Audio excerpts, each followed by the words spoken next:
cases ခံစားခဲ့ကြရတယ်ပါဆိုတော့ကြည့်ရတဲ့သူတွေဟာဒီခံစားချက်ဒီဇလန်ကိုကြည့်ပြီးကိုယ့်ရဲ့ခံစားချက်တွေနဲ့နိုင်ရှင်ပြီးတော့ခံစားနိုင်မယ်လို့ထင်ပါတယ်ဆိုတော့ဒီလိုဇလန်မျိုးမှာပေါင်းခဲ့ရတဲ့အတွက်ရန်ကျေးဇူးတင်ပါတယ်ရန်ခေါ်ယူပါတယ်ဆိုတော့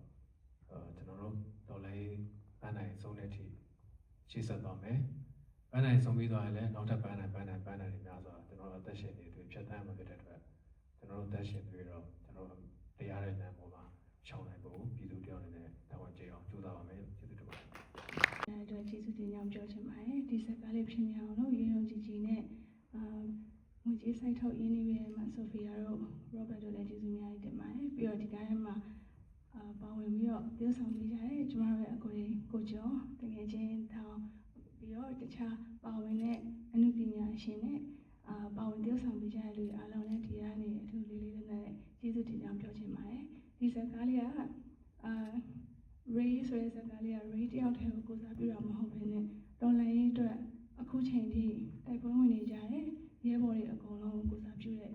ရုပ်ရှင်ကားလေးဖြစ်ပါတယ်ဒီစကားကိုကြည့်ပေးတဲ့အချိန်မှာပေါ့နော်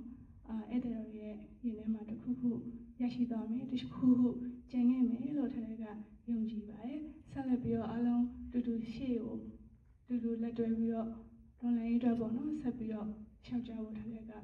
ညွှန်လင်းပါတယ်အဲ့တော့အားလုံးတူတူဆက်ပြီးတော့ရှေ့ကိုဆက်လျှောက်ကြပါမယ်ဒီနေ့လာပြီးတော့အားပေးရတဲ့အတွက်လည်းကျေးဇူးများကြီးတင်ကြောင်းထပ်ပြီးတော့ပြောချင်ပါတယ်ရှင်